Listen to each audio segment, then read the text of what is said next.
count 'em.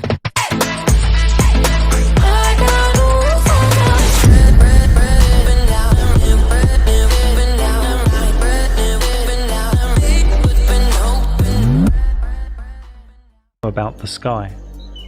It is the part of creation in which nature has done more for the sake of pleasing man, more for the sole and evident purpose of talking to him and teaching him, than in any other of her works, and it is just the part in which we least attend to her. John Ruskin. In this offering I will share reality, perception, wonder, archetype, and hopefully a sprinkle of wisdom regarding the sky luminaries. Many are looking to the horizon, to the shape, to computer screens, to other land, to mental models, but not many are looking up at what is actually real and observable. Most notable in the luminaries' mysterium is what we call the sun, an epic and enigmatic source of real cycles, real energy, and real wonder. There is nothing new under the sun. Truth is singular and eternal. The sun is a focal point of life-giving heat and light. Only a fool states they know what it is.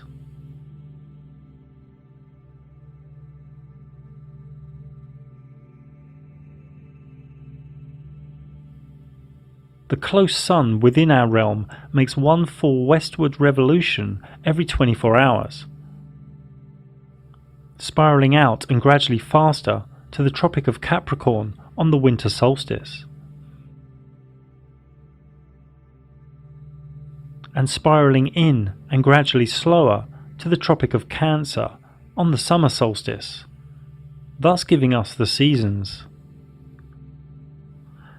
Looking to the west, we can see a sunset move slightly to the right, curving around on its path. And close to the summer solstice, in northern Norway, we can see the sun never sets to the observer.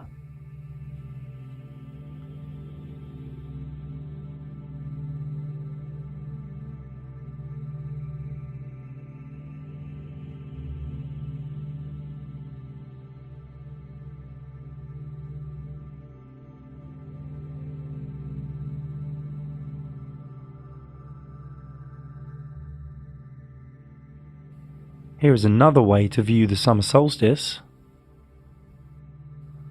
The smaller dome here is a human's observable area, and the larger dome could be presented as a flat sky. This is still an unknown.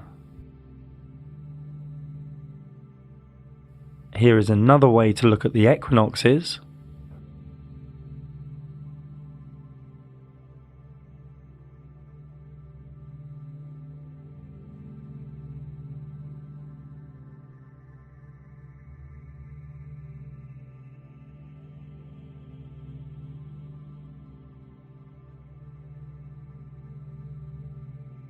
From Tenerife in June, the top is what the human eye observes,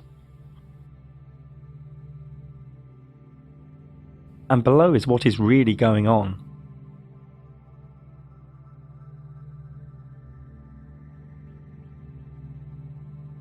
The analemma is where one takes a photo or plot point of the sun at the same time of day, from the same location, over a year. This is from Hong Kong in the Northern Hemisphere, and there is a bigger loop for when the sun is in the Southern Hemisphere, because the sun covers more distance there in its orbit. This clearly shows that the orbit of the sun expands and contracts. It matters not if the analemma is taken from the equator or from the Southern Hemisphere either. The southern loop is always bigger, as one would expect. Here in Stellarium, I have set the time to 5 PM in Europe, faced southwest, and turned on the ecliptic, which is the sun's path. When we keep jumping 24 hours ahead, we can see the sun has completed one orbit each time, and in late May we can see it's getting higher in the sky towards the summer solstice on the 21st of June. and then starts to go lower in the sky towards the winter solstice in December. Don't let anyone sell you the 23 hours and 56 minutes a day nonsense.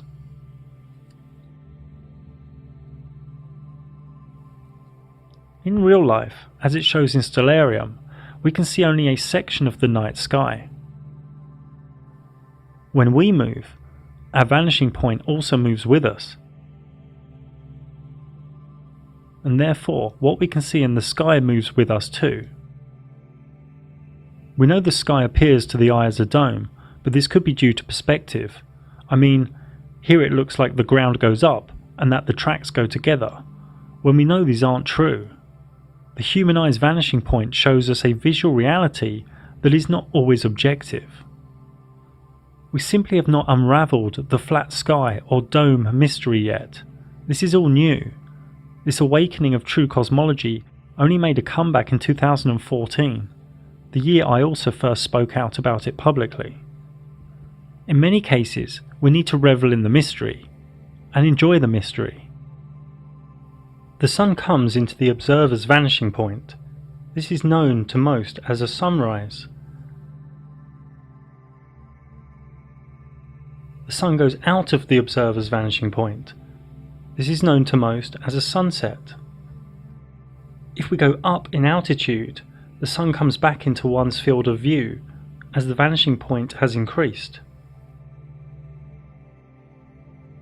When the sun sets in Japan, it's at its zenith in Madagascar, and also rising in Florida. Some ballpark trigonometry shows the sun is around 2,000 to 4,000 miles away.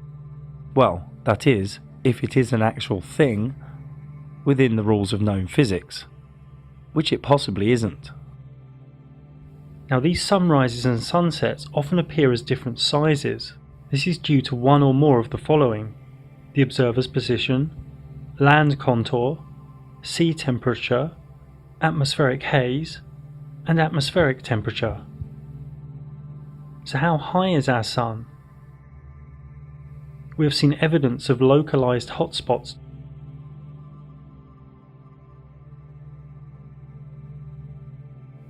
This blue sky layer is around 15 kilometers thick. Why it's blue, nobody really knows. Some say scattering, some say ionized gases, others say plasma. The truth is, it is also a part of the Luminaries mysterium. This puppy isn't 93 million miles away. If you believe that, then you've had too much exposure to government scripture. I've even heard rumours that some lovers love each other so much that they have a child, and then they give the child away most of the week to centres that program them with government scripture. But that's all for another time. The sun doesn't have flares, but it does have sunspots. Nobody knows what these are or what creates them. But they do help us prove that the sun above oscillates, which appears to the observer as rotation.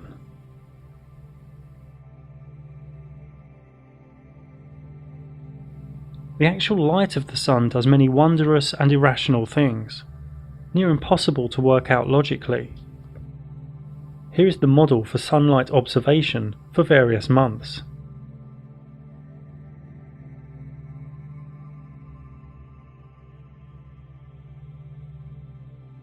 Actual sunlight at any one time is never the same for two different observers. Sunlight has evidence of curve, bend, bulge, mystery, beauty and wonder. The reasons are unknown, and that makes so many uncomfortable.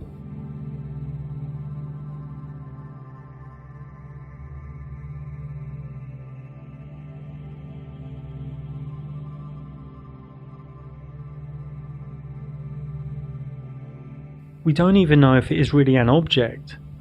We do know it is a focal point of light and heat. For me, it is probably intelligent consciousness in some way, maybe half in this reality and half in another. It could just be far beyond our comprehension altogether, a reflective or geometric masterpiece of spiritual consciousness, a luminary of the mysterium. The sun has been worshipped and measured for eons. The Aztec sunstone calendar marks our present world as the fifth sun to them. The Aztecs saw themselves as the people of the sun, whose divine duty was to sacrifice blood to provide the sun with its nourishment. In India, the Konark Temple of the Sun in Orissa, from at least 2000 BC, has complex and intricate sundials.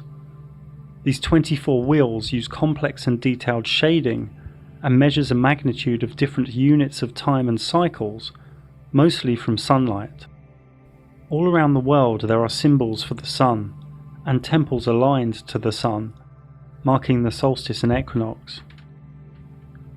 Astrologically, the sun represents one's basic personality, ego, and outward vitality. It rules the star constellation of Leo. There are many sun gods all around the world, from Egypt to India, and to the current Jesus archetype in Christianity. Now, much of Christianity is about the sky luminaries, known as astrotheology. Jesus is the Son of God, the sun that travels through the 12 zodiac signs. 12 disciples he travels around with, 12 brothers of Joseph, 12 tribes of Israel. The Last Supper painting by the alchemist Da Vinci shows all the zodiac signs having the Last Supper of the year before the crucifixion of the sun in November. After the kiss of death by Scorpio, Judas. The birth of Jesus on the 25th of December is when the sun rises from its lowest point of the year. The sun is born. Now, these stories you can find in other sun deities that are much older than Jesus. The Roman Emperor Constantine, pretty much the founder of Christianity, was a sun worshipper, even after he gave Christianity to the masses in the early 4th century. He also changed the day of worship from the Sabbath to Sunday. The sun was a big part of the secret recipe for the Hermetic alchemists, for the creation of the Philosopher's Stone. And it sits at the centre of the Kabbalistic tree of life. In the Srimad Bhagavatam, it states in 11.22.31, sight, visible form, and the reflected image of the sun within the aperture of the eye all work together to reveal one another. But the original sun standing in the sky is self-manifested.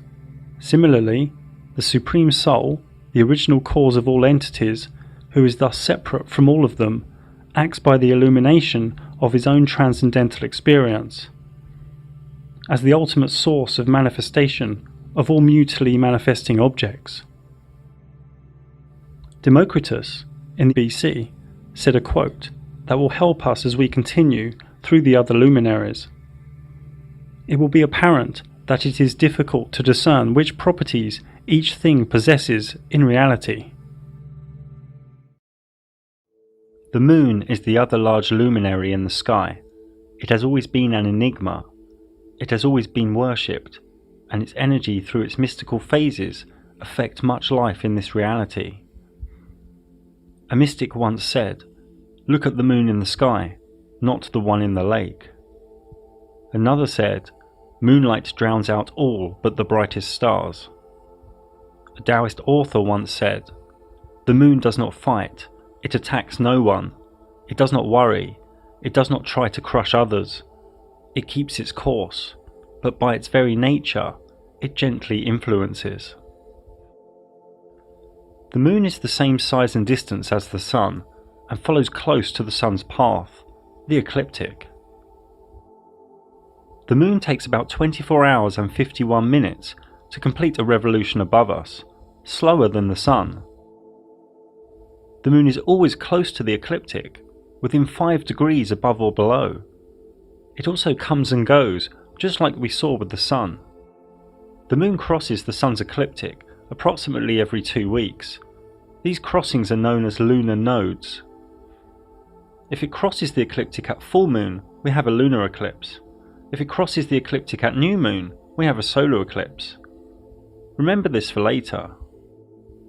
The moon takes an average of 29 days, 12 hours and 44 minutes to go through one lunar month, one lunar cycle, from new moon through waxing, full, waning, back to new moon. Because of this motion, the moon has a point in time each lunar month when it is closest to the Earth, perigee, and a point in time where it is farthest from the Earth, apogee. The Sun moves faster than the moon. The Sun catches up with it, creating a new moon, and then speeds ahead of it. More accurately here, we can see the lunar phases are caused by the relative geometry of the moon to the Sun in the flat Earth sky. These two luminaries are linked by what one could call pranic, magnetic electro, or chi energy. The first quarter moon is when it is half illuminated and occurs when the Sun and Moon are 90 degrees apart in the sky. At full moon, the moon is fully powered and fully illuminated when the Sun and Moon are 180 degrees apart in the sky. The moon self-luminates and self-deluminates. It powers up and powers down. There is evidence to suggest this geometric relationship creates the tides in the oceans too, as salt water is ionized and can react to magnetic electro. Another way of talking about the motion of these luminaries is to say the moon travels 14.5 degrees an hour and the Sun 15 degrees an hour. So the moon loses 12 degrees a day on the Sun. People are okay that the Sun is self-luminating, so people should also be okay that the moon is self-luminating too. A nice way to remember if the moon is waxing or waning is if it is like a letter C or D. A cat goes, waning, and a dog comes, waxing. These phases can be known far into the future due to the Sun and Moon's constant speeds. This works as a geometric clockwork, a calendar in the sky so to speak. Chinese, Thai, Hindu, Islam and Hebrew calendars still today are linked to the moon cycles, the lunar month. If one photographs the moon 51 minutes later on successive days, note due to the moon rising about 51 minutes later each day, over one lunar month it will trace out its own analemma. The moon can be seen above in the sky at the same time in distant places. Depending on where one is on a line of longitude, depends on what degree of rotation the moon will be. To a stationary observer, the moon also appears to rotate as it moves from east to west in the sky. This is only due to perspective. The moon is not actually rotating.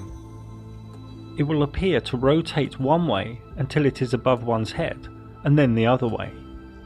Regardless of location, every human on Earth has only ever seen one face of the moon. Therefore it is rational that it appears to many human subconscious and conscious mind as spherical. In a waning phase, the closer the Sun gets to the moon, the more power, or self-illumination, the moon loses. And when the Sun is very close to the moon, it loses its power, it loses its self-illumination. The moon disappears.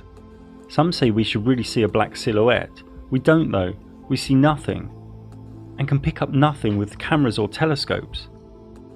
It's just not there. This new moon really could be just that, a brand new moon, and we will layer up on this information later. Then a few days after new moon, at the waxing crescent phase, one can see the slither become illuminated, and the moon starts gaining its power again. Even at other times during the lunar cycle, we can very rarely see something appear to go through the moon, and in this footage it is unknown if this is a star, wandering star, or high altitude drone. At other times, the moon appears as though the blue sky is coming through the moon, but the moon is higher than the layer of blue sky.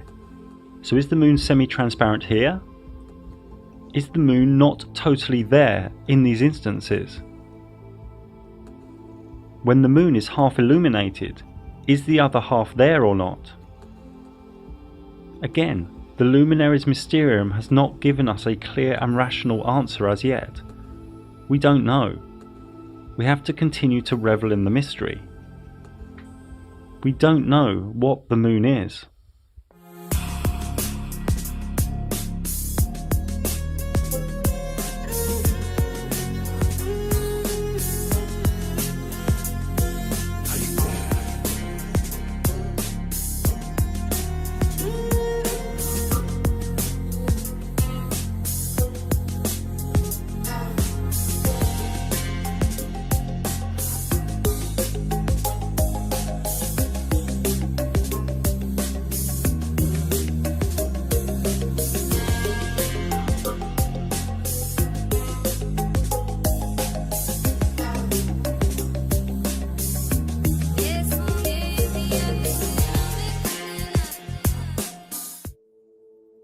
We don't know what craters are.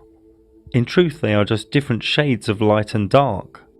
Worth noting though, that in the electric universe community, laboratory experiments using electric arcs by plasma physicist C.J. Ransom created craters.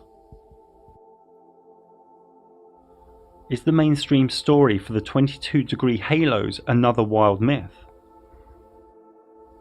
It's almost as if the moon and sun are piercing into this reality, or piercing into a layer in our sky. Both look like spheres to our subconscious, but simply this cannot be so. The moon gives us energy for sure, but whether it is a projection, an actual object, or even an old malfunctioning sun, we don't know. The word eclipse comes from a Greek word meaning abandonment. Quite literally, an eclipse was seen as the sun on a solar eclipse and moon on a lunar eclipse, abandoning Earth.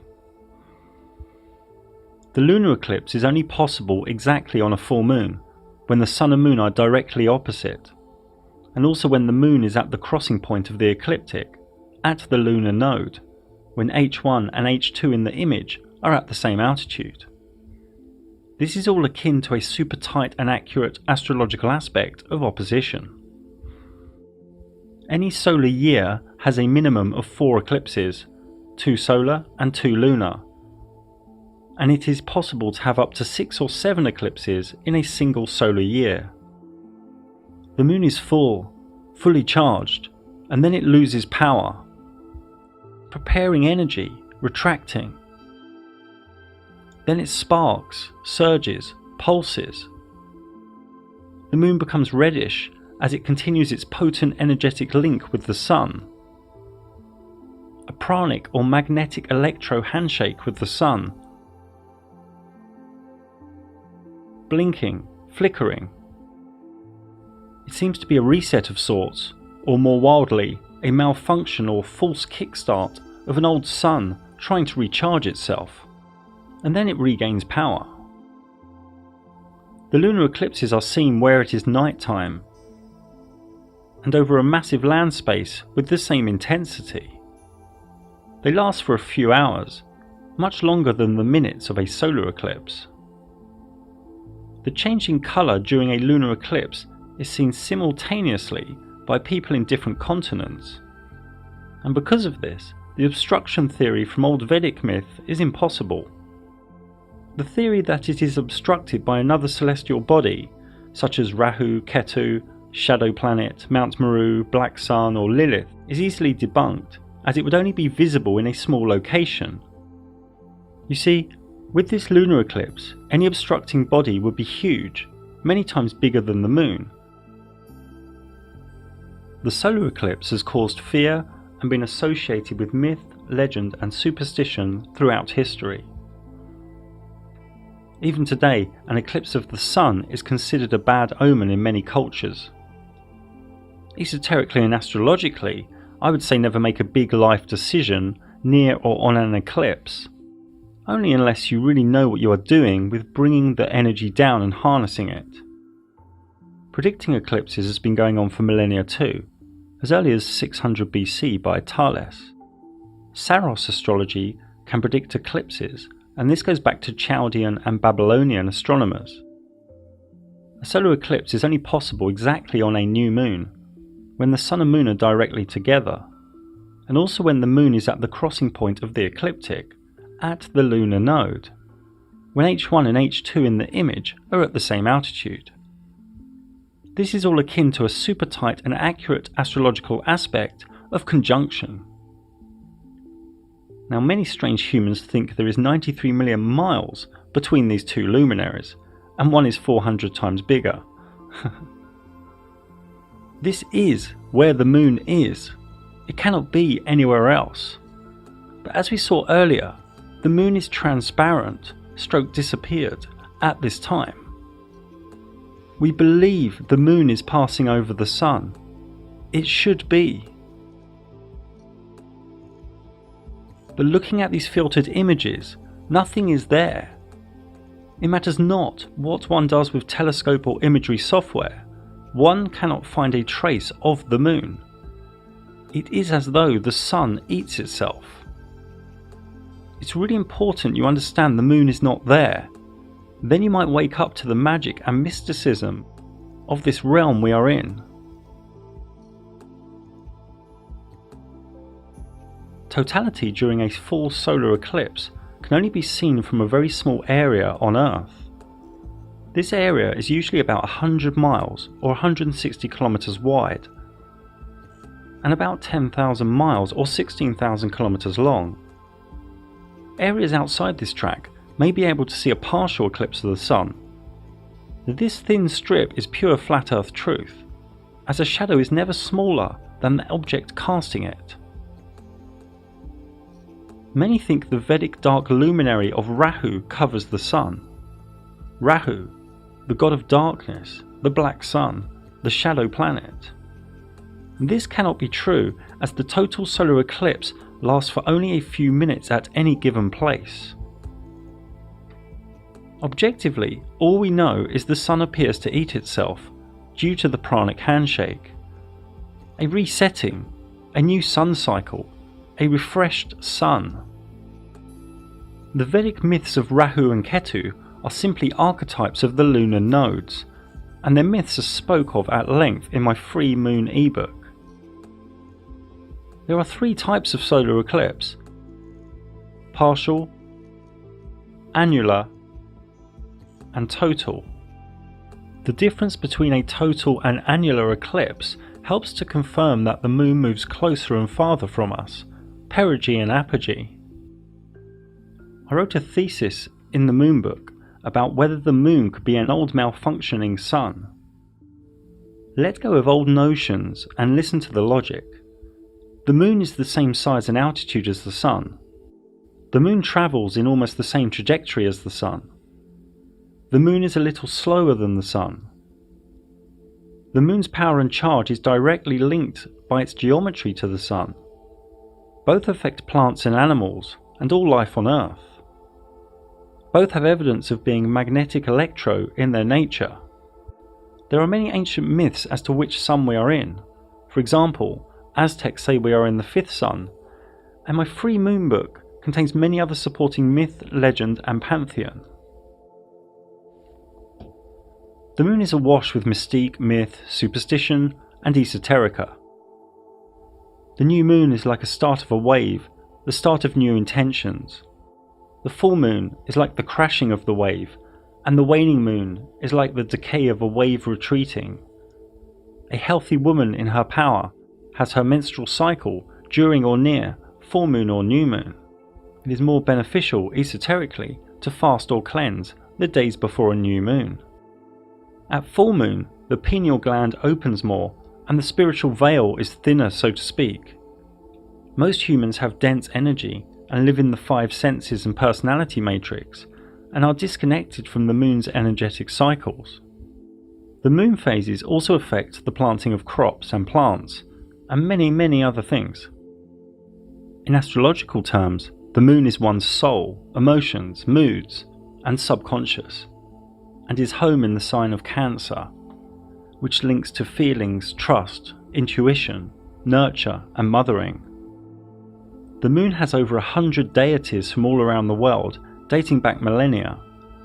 These cover moon worship, adoration or veneration of the moon, a deity in the moon, fertility, or a personification or symbol of the moon, most notably Diana with the Romans, and the earlier Greek Selene, Artemis, Hecate triad. Some even say Islam and Allah came from a lunar cult, from pre-Islamic Arabic myth. In Hermetic alchemy, the sun and moon need to be reconciled within the self.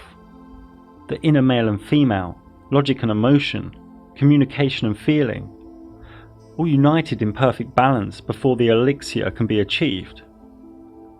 The moon is the violet ninth Sephiroth in Kabbalah, and is linked to initiation and many other things.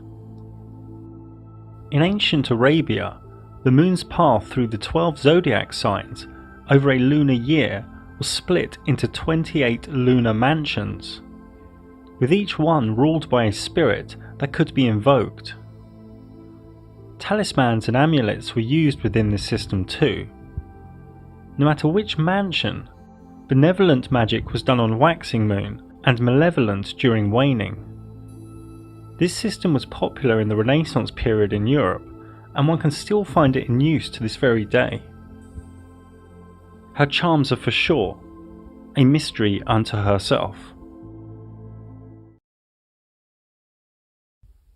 The word planet comes from the Greek word planetos, meaning wandering star. The wandering stars are 8 specific luminaries in the sky. From the left in the image, Mercury, Venus, Mars, Jupiter, Saturn, and the dimmer and slower Uranus, Neptune and Pluto. The wandering stars are rays of energy, and they represent certain ideas and archetypes that all ideas and archetypes root back to. A conception of the universe, inside you too. The macrocosm in the microcosm, the microcosm in the macrocosm, as above so below. Each of the wandering stars are linked to certain symbols, myth and deity, as we will soon see. This ancient geocentric model was actually pretty close to the truth, and lasted for over 1,000 years before the elite smashed it up. The error here is that each of the wandering stars are actually all quite close to the ecliptic. Each are probable to be a similar distance from the Earth, but correctly here, some are faster than others. Note too that each wandering star has a unique brightness and colour. Another crude way to aesthetically show the wandering stars is here, all close to the ecliptic. Note though that the speeds here are not correct. Each of the wandering stars has its own retrograde motion. Retrograde is a term used to describe the phenomenon of each wandering star stopping and then reversing direction in the flat Earth sky, before continuing forwards again. A famous aesthetic depiction of the wandering stars was from the model from Ptolemy, who died in 160 AD. His model, mocked today by the masses, was actually quite close to what is. This model is close, but each wandering star is actually close to the ecliptic, less of a distance between them. Therefore these bigger circles and orbits and gaps are not correct. Also, it is not certain if the retrograde motions are doing a loop in altitude, or simply going into retrograde at the same altitude. I cannot repeat enough that each wandering star has a unique motion stroke cycle that is independent from all other sky luminaries. These motions, no matter how they are depicted, always present harmonic geometry. We will go into this a little more later. One could do hours on each of the wandering stars. I aim to share a few minutes regarding each of their motions, characteristics and archetypal energy, the core force of prana from each. Mercury comes from the Latin of miércoles. It has an English translation meaning Wednesday. Mercury rules Wednesdays. Mercury is not what the elite want you to think it is, a rotating spherical rock 50 million miles away, has mind-controlled the masses. The adjectives that come to my mind are divine, geometric, fractal, interdimensional and conscious. Mercury always travels close to the Sun, and due to this it is the most difficult to see with the naked eye.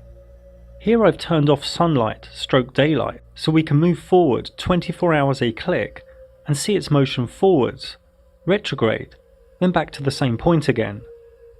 Its repeating cycle taking 88 days to complete. If we look at any astrological chart depiction, all luminaries revolve around the flat Earth in the middle, all close together at the ecliptic. The Moon may be appearing to move quickly here, but it's actually going slower than the Sun, so it falls behind every 24 hours. Mercury stays close to the Sun, passing it, then retrograding behind it. Does Mercury orbit the Sun? Is this a loop, like Ptolemy thought? We don't really know for sure, but it is probable at least sometimes, due to Mercury sometimes not passing behind the Sun, but passing in front of the Sun, 13 or 14 times per century, known as the Mercury transit.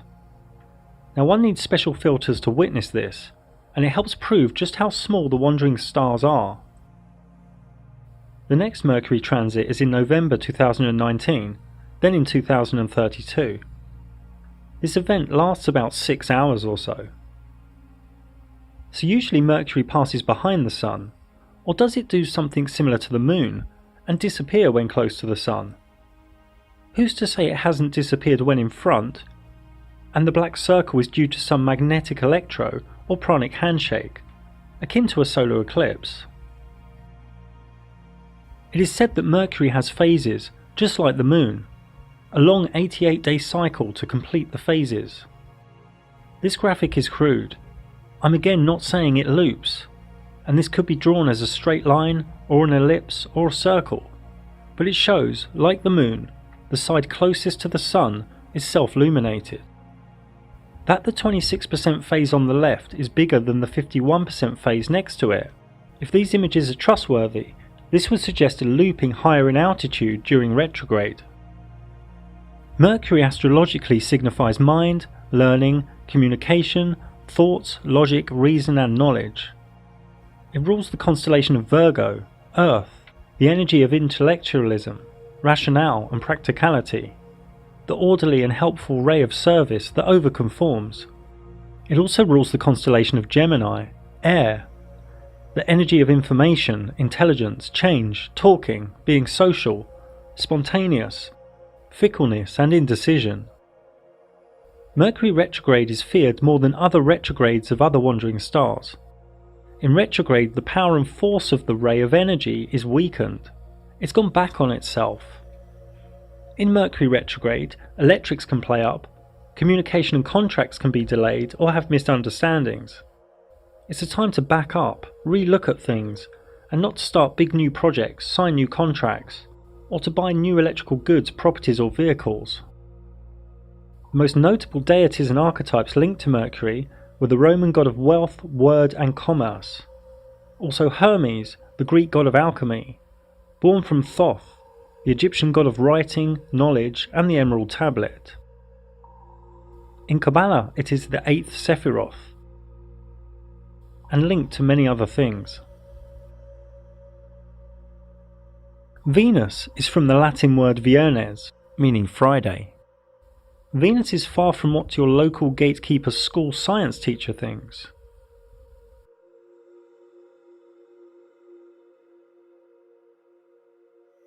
Here we can see the Sun and Moon, Mercury in orange and Venus in small white. Like Mercury, Venus always travels close to the Sun, but is slower and travels further away from the Sun than Mercury, in a slower cycle, ensuring Venus to be the morning star before the Sun, or the evening star after the Sun. This Venus cycle takes 225 days.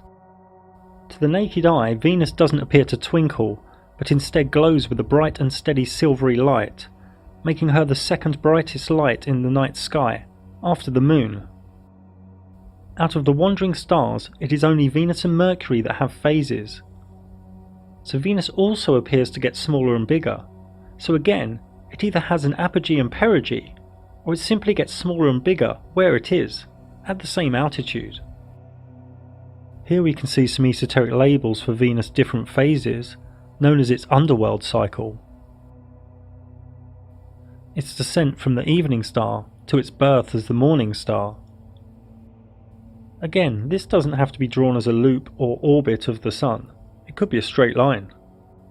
Her full synodic cycle, from inferior conjunction to inferior conjunction, takes near 584 days, or about 1.6 years.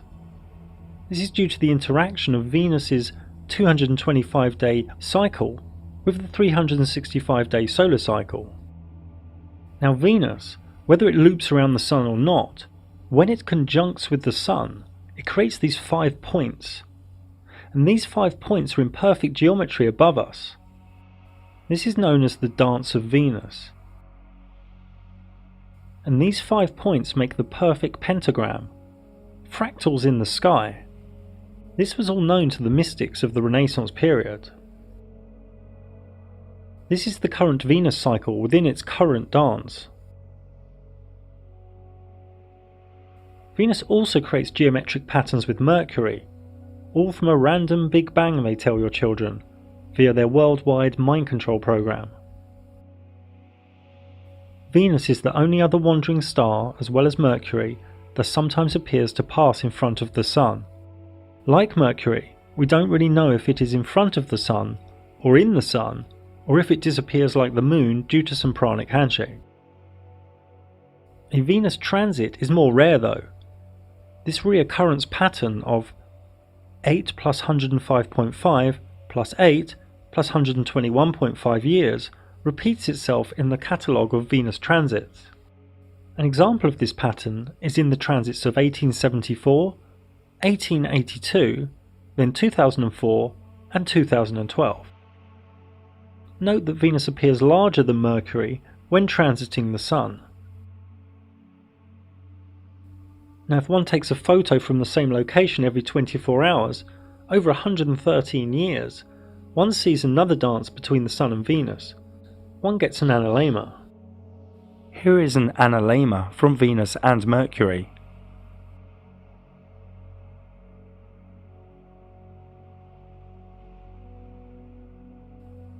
It can be argued that both orbit the Sun.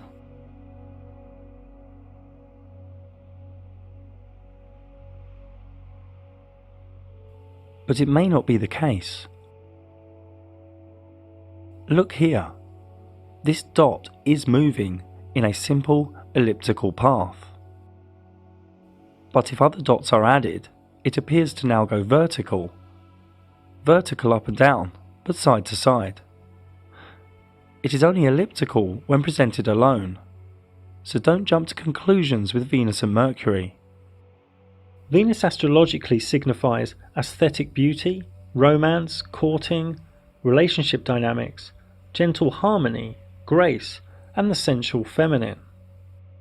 It rules the constellation of Libra, air, the energy of balance, harmony, the lover, analysis, and strong mind. It also rules the constellation of Taurus, earth, the energy of nature, luxury, possessions, and grounded endurance. Venus retrograde is not really the time to start new big relationships or to get married. Linked deity and archetype include Isis, Aphrodite, Cleopatra, and the Roman goddess Venus. In Kabbalah, it is the 7th Sephiroth.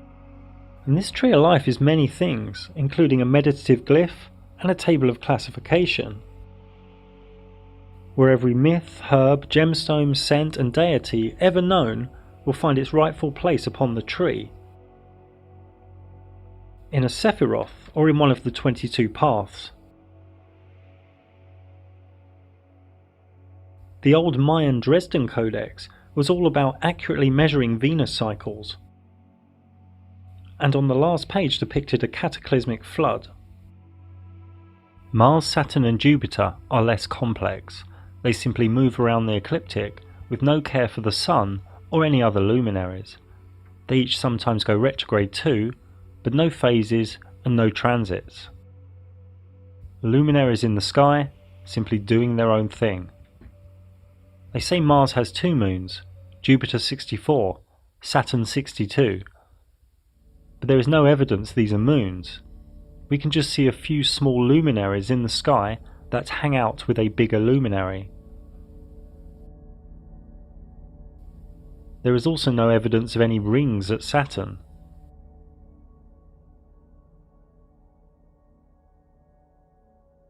This animation you should understand more now. Venus, Mars, Saturn and Jupiter have been added and are moving 72 hours a click. Mars takes 687 days to complete its cycle. Jupiter takes 12 years and Saturn takes 29 years. If you don't understand this animation fully, don't worry, we will layer up more later. Again, due to their retrograde motions, many geometric patterns can be found between these wandering stars. Mars rules Scorpio and Aries, and is the energy of the daring warrior, strength, action, destruction, the male principle. It's linked to gods of war. Jupiter rules Sagittarius and Pisces. It is the energy of expansion, journeys, faith, wealth, mercy and fortune, and is linked to deities of justice and kings. Saturn rules Capricorn and Aquarius. It is the energy of restriction, limiting, discipline, solitude, structure. It is linked to deities that reap. Many people freak out due to the archetype of Saturn that eats children. This is really just to show that it is slow and returns when one is no longer a child. But for sure, the current elite do like to munch on a child sandwich when they get together. In Kabbalah, Mars is the 5th, Jupiter the 4th, and Saturn the 3rd Sephiroth. And again, each force of energy has many attributes in the Kabbalistic tables of correspondence.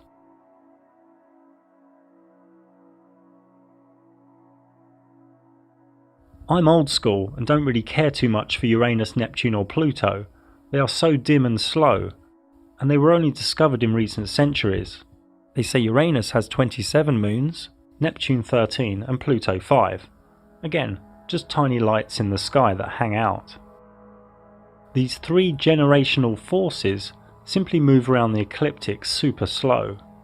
Uranus takes 87 years, Neptune 165 years, and Pluto 248 years to get back to the same place, on the ecliptic.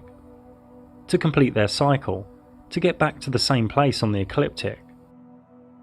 They are known in the matrix as outer planets, but in reality they are simply dimmer and slower, and there is no evidence they are further away.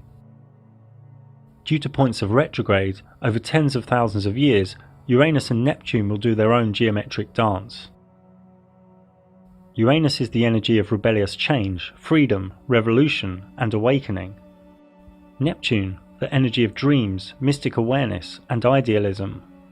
Pluto, the energy of subconscious forces, death and rebirth, power, obsession, and truth.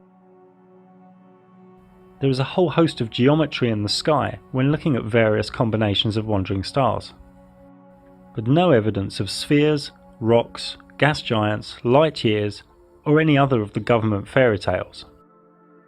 The wandering stars are each magnificent and radiant forces of energy that contain the human psyche and our subconscious archetypes.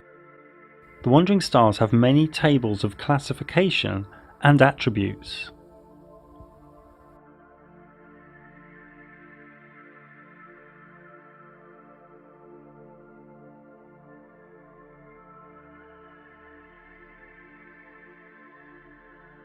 They also link to the days of the week, and this star shows the order too.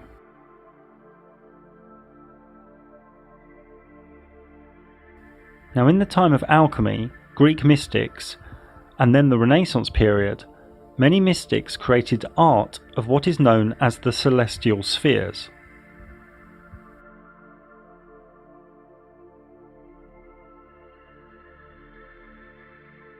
This isn't calling any wandering star a sphere, or showing their distance, or physical order. These show the levels of vibration, the levels of frequency, from a spiritual perspective. They always take the order Earth, Moon, Mercury, Venus, Sun, Mars, Jupiter, Saturn, the firmament of fixed stars, then into the world of divinity, the premium mobile,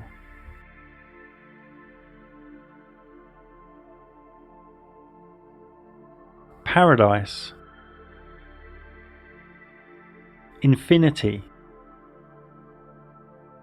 Many allude to the idea a council of gods reside here, each from one of the celestial spheres, each of the wandering stars. Through the celestial spheres into heaven. Even Dante alluded to this in his cosmology, as did Robert Flood. But what does this all really mean? This is all Kabbalistic, the soul's journey to Godhead while within the body, within the same carnation, starting at 10, the 4 elements on earth, up to 1, the Godhead. In Kabbalah, when we actually see a wandering star with our eyes, for example Jupiter, this is the densest of the 4 worlds within that luminary. There are another 3 levels of vibration spiritually for each wandering star that the eyes cannot see. And Kabbalah uses these forces as a climbing frame and roadmap, so to speak. Many of you have fear of this information and call it bad, but Kabbalah and rays of energy in this realm are neither good or bad, they just are. The key is really the individual's own level of purity. I go into this much more in a book I wrote over 10 years ago now. Now, Cornelius Agrippa was a German theologian and Christian mystic. He wrote the Arbitell in the early 1500s. In his system, he created a clean and divine way, using the correct day and planetary hour, of having commune with the God force from each of the celestial spheres, from each of the 7 sacred wandering stars, also known as the Olympic spirits from ancient Greece. These are like the one thing on a lower arc. They are fragmented aspects of its power. The Arbitell tells us that Olympic spirits, well, gods that rule the wandering stars, inhabit the firmament, which was the air and regions of space that held the stars together. The job of these gods is to declare destinies so far forth as God allows them. The gig here is not to worship the Olympic spirits, but to balance them in oneself and then move on to attain a unity with the God who expresses itself through these 7 rays. In the great book Corpus Hermeticum, it states in the book of the Sacred Sermon, "And the gods were seen in their ideas of the stars, with all their signs, and the stars were numbered, with gods in them." Also, "And heaven was seen in 7 circles, its gods were visible in forms of stars with all their signs, while nature had her members made articulate together with the gods in her, and heaven's periphery revolved in cyclic course, borne on by breath of God." Now for me, one reason for the NASA mind control and fake cosmology is that they really don't want people knowing this stuff. They even have so-called truthers, spiritualists, religious people and New Agers against this information too, cowering in fear, unable to objectively research. You see, this magical realm we are in, if known by the masses, would bring their whole physical-based system of control, greed and selfishness down in no time at all. So they spend hundreds of billions of dollars bringing everything into the dense physical. They are hiding divinity every way they can. You see, people walk past a statue of Michael or Mary, no problem. People put a priest between them and God, no problem. But talk about the gods within the celestial spheres, the Olympic spirits, and people freak out. The levels of conditioning are far beyond what is rational. And where do you think the Olympic rings came from?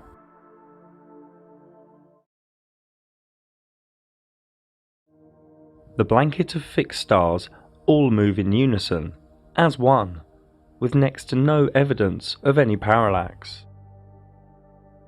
The blanket of stars are probable to all reside at the same altitude, behind and higher than the wandering stars, and probable to be somewhere between 3,000 and 4,000 miles away from Earth. There are under 10,000 stars visible to the naked human eye, and because of the human eye's vanishing point, one can only see less than half of those from where one stands. Before we look at the blanket of stars' speed, motions, patterns and mystery, let us look closely at what they could be. What are the stars? We don't have the correct labels in our vocabulary.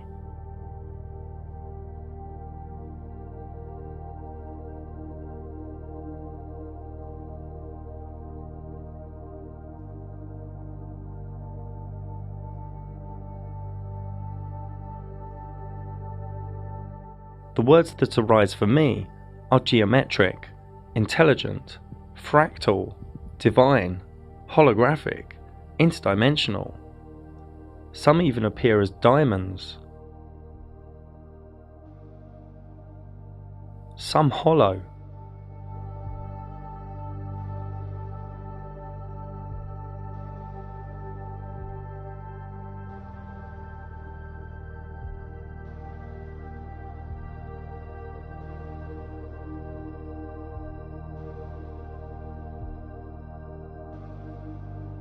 Is water involved?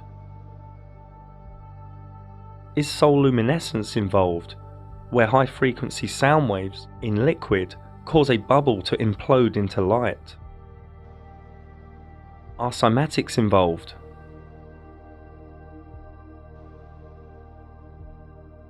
The language of resonant frequency?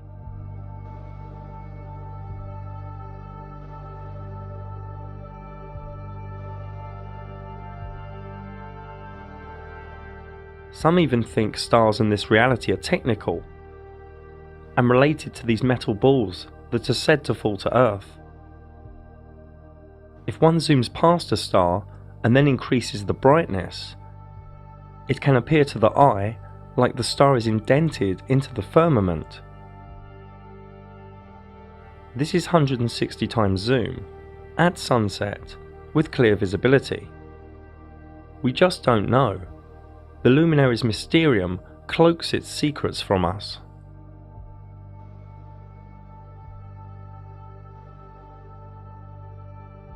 The blanket of stars revolve around Polaris, the North Star above the central North Pole. With time-lapse we can see this, day after day, rolling out the lie of four motions. To find Polaris in the northern sky, just look for Ursa Minor or Ursa Major. From Chicago we look north and we see the stars rotate around Polaris, and from Paris.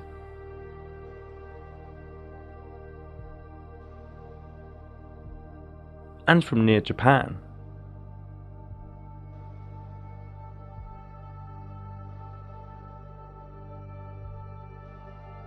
This is from southern Spain. The stars complete one cycle, stroke one revolution, every 23 hours, 56 minutes and 4 seconds, making them a little faster than the Sun, with the Moon being the slowest of the three. Here is a macro way to present these northern star trails.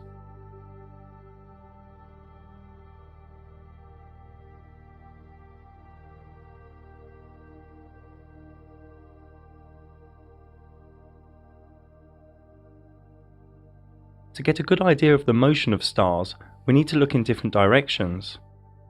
Here is from Arizona, in southern USA, looking west,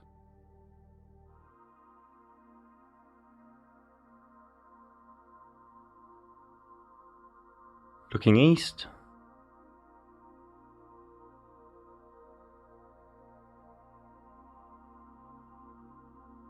looking north,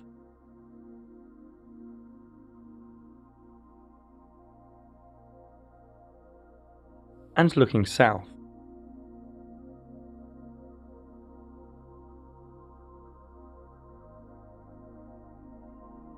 There is a ring of 12 star constellations behind the ecliptic, known as the signs of the zodiac. This is the same even if one is in Chicago, North Mexico,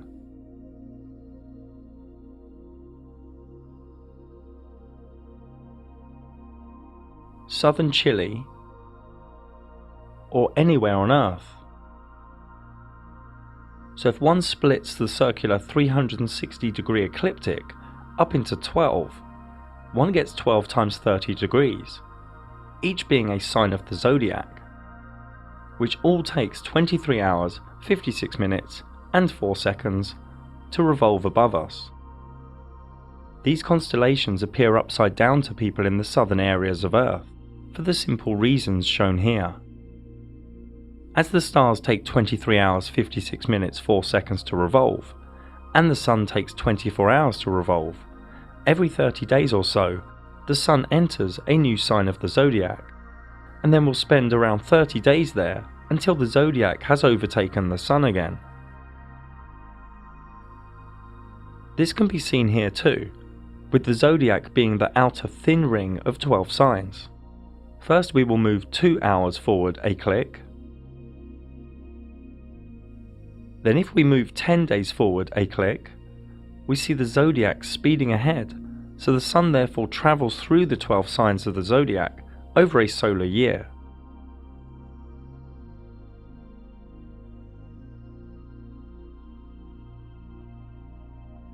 Due to us knowing all of the main speeds in the sky now, here is the approximate time each luminary spends within each of the 12 signs of the zodiac. We will come back to the zodiac again soon. Many naturally think, whether under a dome or a flat sky, that all the stars move in unison the same way, but this isn't so. South of the equator, an observer can see a wheel in the sky to the south, spinning in the opposite direction. And here are more examples.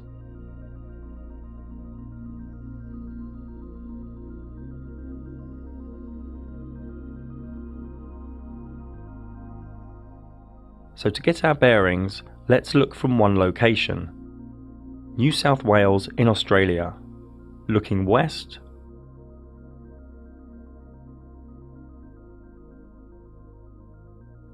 looking east,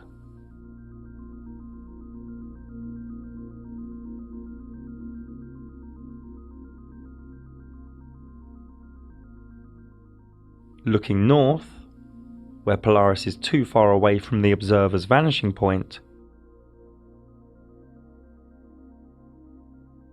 and looking south.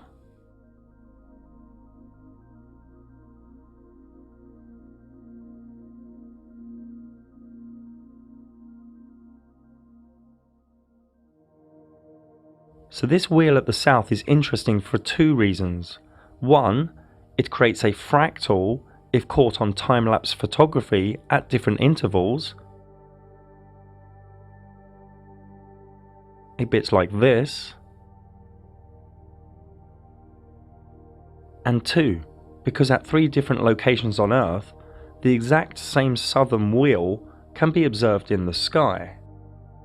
Again, this could be under a dome or a flat sky, but having the same 3 wheels in the southern sky is still currently fully unexplained, using the logic we know thus far within this realm.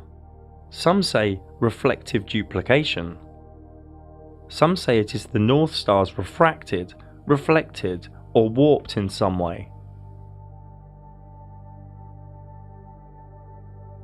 Others say perspective. But super interesting and relevant is that this southern wheel also takes 23 hours, 56 minutes and 4 seconds to revolve. We just don't know all the answers to the Luminaries mysterium. The precession of the equinox is a real phenomena. Over 26,000 years, the whole blanket of stars completes a tiny wobble, ensuring that the exact point above the north celestial pole moves in a small, super slow circle. This is all known as the Great Year. If we go as north as possible on Earth and look up with the equatorial grid on, Polaris is at the centre. Now if we turn the azimuthal grid on, we can see Polaris off-centre. And if we change the year by 2,000 year chunks, the whole blanket of stars moves ever so slightly. The Earth isn't moving or tilting or wobbling, it's the blanket of stars moving.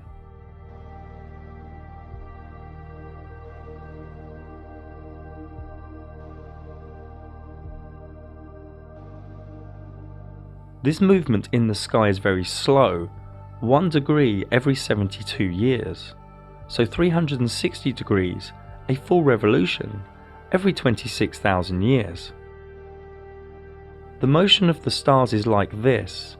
The zodiac signs move in one direction on the ecliptic, but the wobble is in reverse, hence the words precession of the equinox.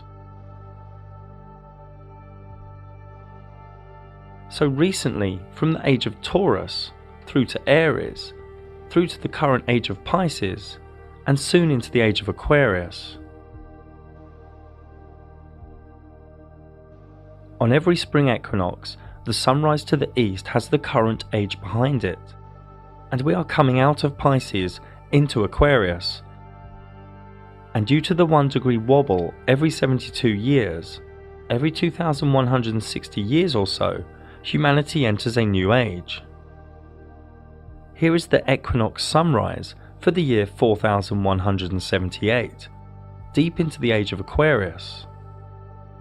So the sun goes slowly through all 12 signs in reverse on the spring equinoxes, before completing the Great Year, the precession of the equinox. This new age of Aquarius is arriving within the next 200 years or so. Aquarius is open-minded, inventive, intellectual, reformative, and adventurous.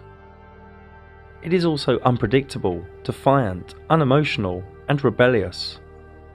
It focuses more on the group than the singular. The current system in illusory Pisces is already in its dying days before this new age ushers in. Moving on, the astrolabe is a beautiful and intelligent device, and can be traced back to around 200 BC.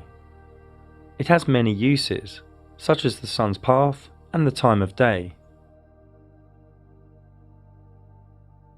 It's made up of 4 plates and a ruler, and together each part has specific uses for measuring, observing, and calculating. The device can be used for star locations, cardinal directions, wandering star positions, sunrise and sunset, eclipses, and so much more. And this still works today. No CGI and no Wi-Fi needed. Another device, the planisphere, can be traced back to the 1500s. This can display the visible stars in the sky for any time and date. And this still works as was designed. No 5G required.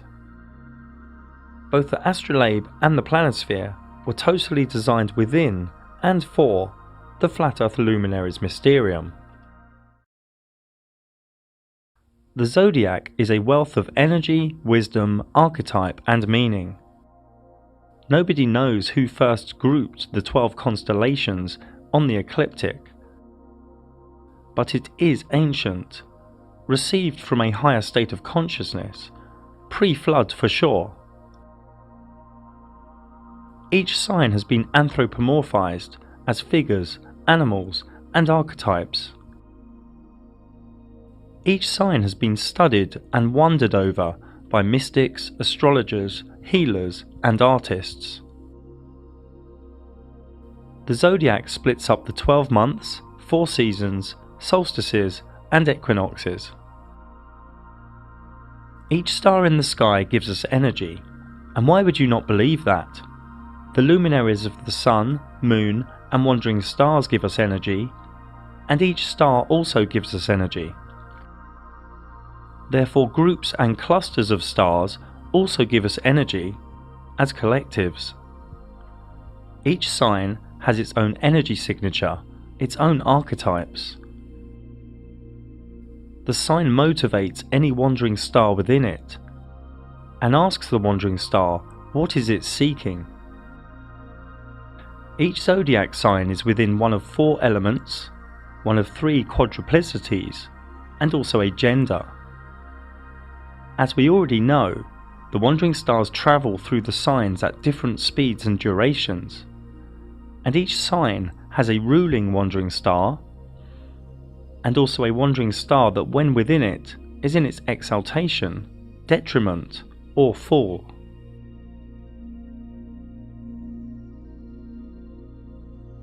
What zodiac sign a wandering star sits in is key to how the wandering star is filtered, how the ray of energy plays out, how it functions, how it's motivated. And each combination of wandering star and sign is vastly different. You should understand most of these symbols now. Think of each wandering star as a function of the psyche within all human beings.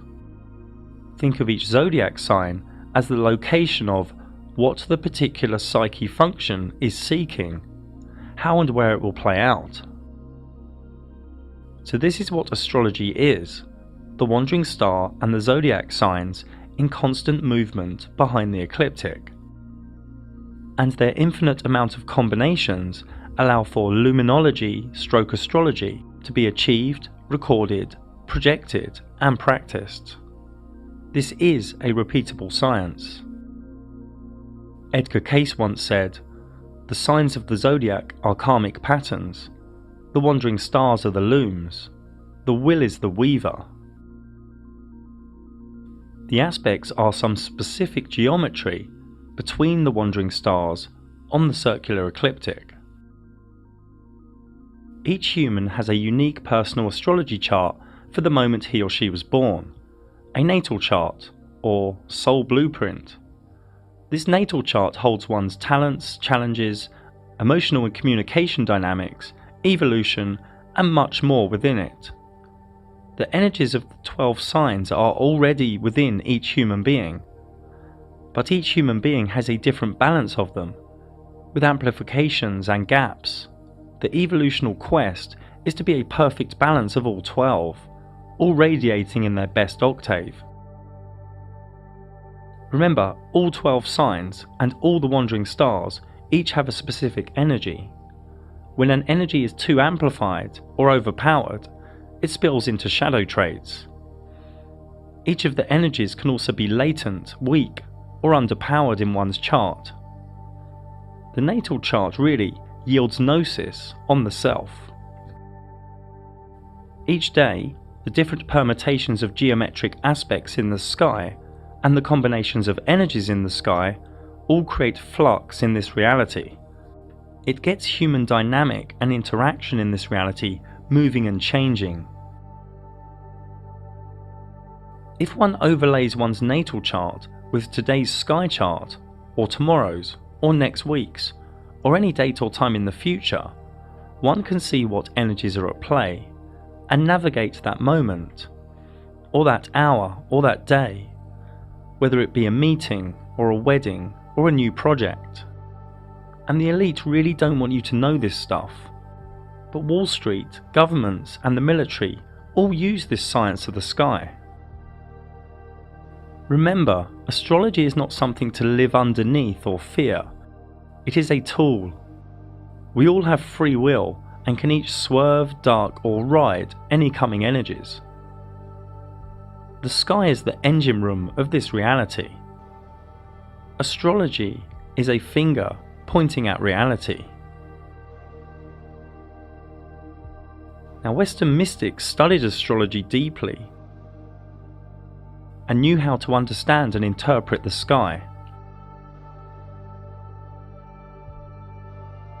how to bring the macrocosm down to the microcosm in a multitude of ways.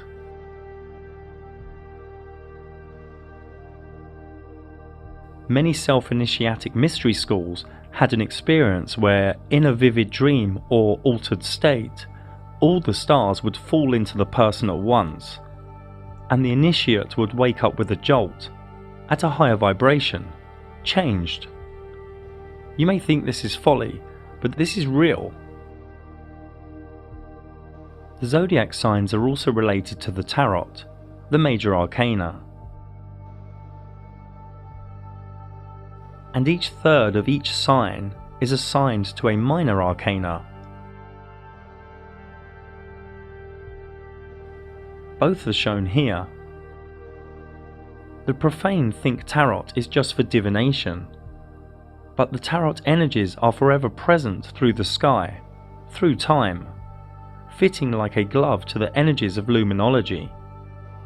It might be wise to ask yourself why astrology is not taught at colleges or universities.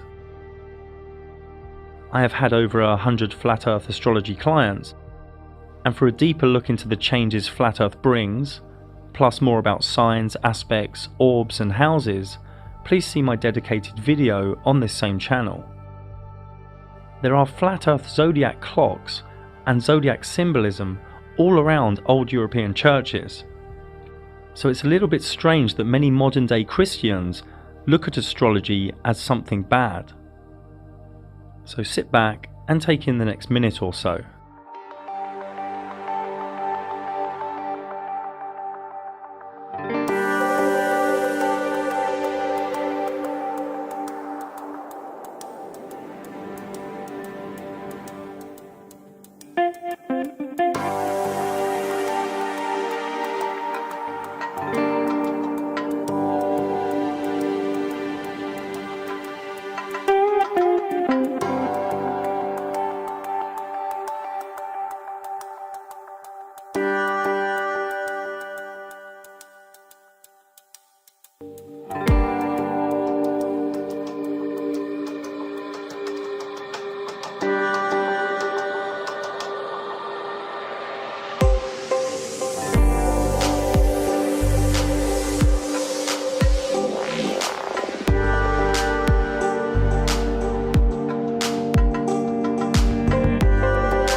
We still need to cover some of the other luminaries in the sky, ones with wild stories within the zombie matrix. The idea of galaxies is deranged, just a luminary of cloudiness in the sky. This is what they call Andromeda. The idea of a black hole is idiotic, just a luminary that pulses in the sky. The idea of nebulas is demented, just shaped light in the sky. The elite tell you it is an interstellar cloud of dust, hydrogen, helium and other ionized gases, that the Orion Nebula is 1,300 light years away and 12 light years in radius, I mean, tell a tall story or what? I mean, this elite are smart, but also very psychotic. This is the Heart and Soul Nebula. A comet is simply a cyclic luminary in the sky with its own cyclic path, with no care for the ecliptic.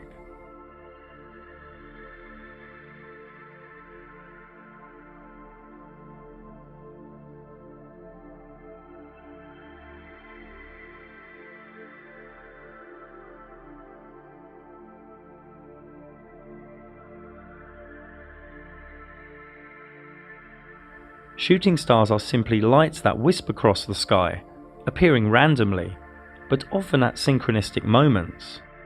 These are not meteorites. There is no evidence of these so-called meteorites ever landing on Earth. If these were real, every month or so a house or a building would be destroyed. The very rare and very dodgy articles from the Smithsonian Institute, which have previous if you know my work, and other mainstream news agencies don't really give us any hard evidence.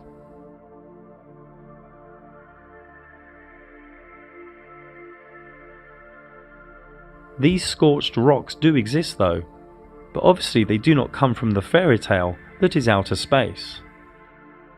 This is supposed to be the biggest meteorite on Earth. No crater nearby, no witnesses. Now, to diverse just a little bit, giant craters probably were created from sinkholes or from some ancient technology. We don't really know. But we do know that a lump of rock didn't land and then just vaporize on impact. And we know that a fireball making a big dent in the ground isn't really rational. More on the cover-up of meteorites and craters is in my Edge documentary. Now, meteor showers are just cyclic, wispy luminaries that come in groups. The Perseids shower every August is the brightest. The dense and cloudy area of stars in the sky is known as the Milky Way. This is not really what this was called. This was called the Great Rift, or the Dark Rift, by different people all around the world. I did a whole documentary exploring some of the ancient myths and knowledge surrounding this area of the sky luminaries. Feel free to check it out. The Northern Lights are highly probable to come out of the North Centre. We don't know what they are, but they must be linked to magnetic electro and or divinity. The light pillar phenomena occurs rarely and randomly where it is cold. The story of ice and optics doesn't work for me. Going full cult scientism on divine beauty is fool's work. The sky is a giant calendar. The sun tells the time, the moon tells us the day, and the stars tell us the months and years. We live inside a beautiful realm, a perfectly designed timepiece, with mathematics and fractals within its fabric. The sky is the only real tangible calendar. What else is there to live by? The toxic Gregorian calendar the Catholics fed you? Dates your boss tells you? Days of celebration your governments tell you? Or is it wiser to live by the energies and events in the sky, the dance of the luminaries, the art of astrology, which is happening above your head, and you don't give it a moment's thought because you've been conditioned not to care or wonder or contemplate? This realm is divine. It is created by higher consciousness, a higher power. The luminaries' dance of geometry allows the one thing to weave energy into this dimension through rays of energy. A subtle and gentle communication to our minds and souls, forever changing the permutations, creating a foundation of flux for this realm we are in, a realm of divine fractals hidden from our consciousness, so beautiful yet so subtle. The elite hide the truth of the luminaries as they are trying to limit the whole human experience to the physical. The physical is only a base, It's not the real thing.